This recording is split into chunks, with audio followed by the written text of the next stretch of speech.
कि किसी भी अधिवक्ता अर्थात एडवोकेट के क्या विशेष अधिकार होते हैं और उन्हें क्या क्या विशेष छूट दी जाती है। आज हम इसके बारे में इस वीडियो में डिटेल से बात करेंगे और साथ ही साथ बताएंगे आपको कि वकालत क्यों करनी चाहिए, क्या इसके फायदे हो सकते हैं।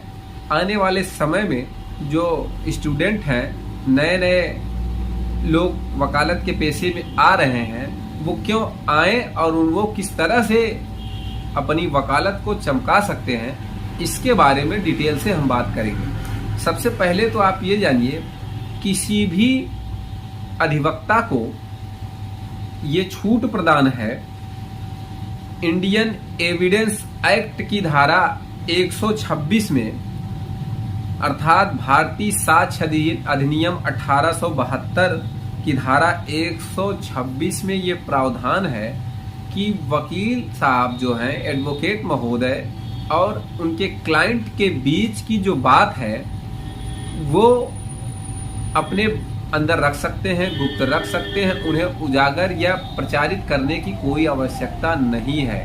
ये छूट है, अर्थात किसी भी क्लाइंट और अधिवक्ता के बीच में क्या बात हुई, इसे वो ओपन करें या ना करें, वो अधिवक्ता के ऊपर है। अधिवक्ता का विशेष अधिकार है, अधिवक्ता के पास वो छूट प्राप्त है।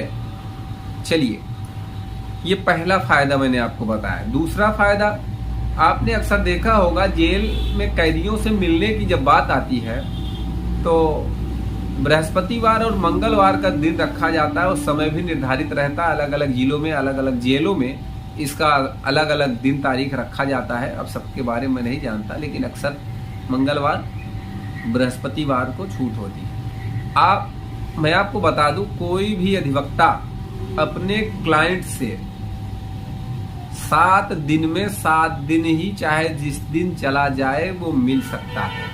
ये विशेष छूट प्रदान की गई है एडवोकेट एक्ट के तहत कि कोई भी अधिवक्ता चाहे जितनी बार अपने क्लाइंट अर्थात जो अभियुक्त जेल में बंद है उससे मिलने जा सकता है जेल में। अब ये देखिए, सबसे बड़ा छूट है, कितना बड़ा अधिकार है वकील साहब को जो मिला है। चलिए, तीसरी बात मैं आपको बता दूं, मजेदार, सबसे मजेदार बात इसलिए होने वाली है, किसको गिरफ्तारी से डर नहीं लगता। अगर ऐसा कोई ये कह दे कि भैया मुझे डर नहीं लगता, तो बहुत मुश्किल से ये सच बात होगी। भाई, मुंह से बोलना अलग बात होती है। तो मैं आपको बता दूं, जो तीसरा सबसे बड़ा फायदा है वकीलों का, अधिवक्ता महोदय लोगों का, सीपीसी 1908 की धारा 135, अर्थात जिस भी अधिवक्ता का सिविल सूट फाइल है, जमीनी विवाद चल रहा है, तो जमीनी विवाद में किसी भी अधिवक्ता को गिरफ्तार नहीं किया जा सकता।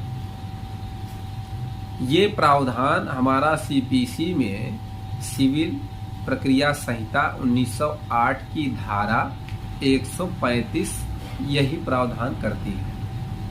अर्थात जिसका भी सिविल सूट चल रहा होता है, जमीनी विवाद चल रहा होता है, तो जमीनी विवाद में किसी भी अधिवक्ता को कोई भी व्यक्ति गिरफ्तार नहीं कर सकता। चलिए, चौथा मजेदार बात मैं बताऊं, अब जो एडवोकेट एक्ट है 1961, उसकी धारा जो 23 है, राइट टू प्री ऑडियंस, किसी भी अधिवक्ता को बोलने का, विचार रखने का, अपनी बात रखने का पूरा अधिकार है।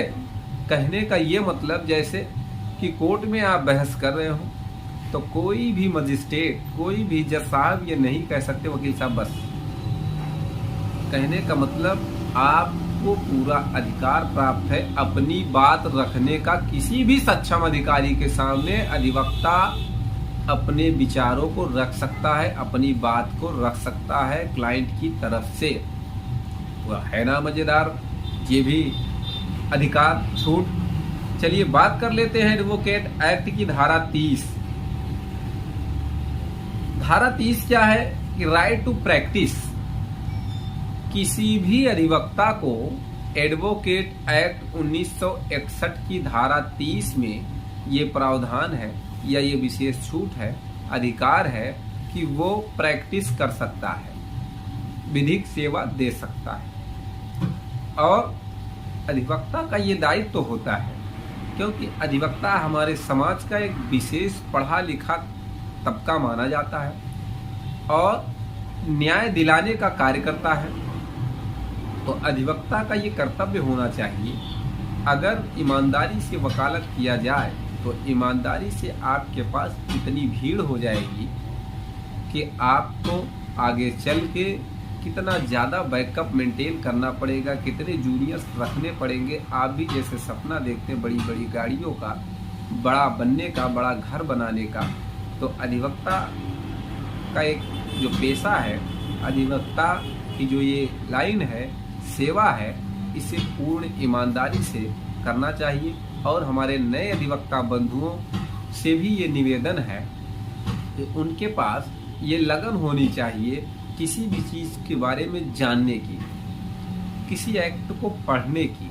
रजिस्ट्रेशन सब करा लेते हैं, लेकिन कोई ये नहीं सोचता है भाई मैंने रजिस्ट्रेशन करा लिया, एडवोकेट बन गया, तो जरा एडवोकेट एक्ट की कुछ धाराओं के बारे में मैं जान लूँ, कुछ पढ़ लूँ।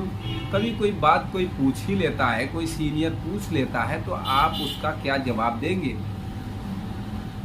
तो इतने हजारों एक्ट हैं, कितना आप पढ़ेंगे? अधिवक्ता का जीवन ही पढ़ने में चला जाता है। जितनी ज़्यादा से ज़्यादा आप पढ़ाई करेंगे, अपने अंदर नॉलेज इकट्ठा करेंगे, आप उतने बेहतर और अच्छे वकील की श्रेणी में जा सकते हैं। उम्मीद करता हूं, आशा करता हूं आज की जानकारी आपको पसंद आई होगी। अगर जानकारी पसंद आई तो वीडियो को लाइक करिए, शेयर करिए। यूट्यूब चैनल SP 72 कानून प्रयागराज को जरूर सब्सक्राइब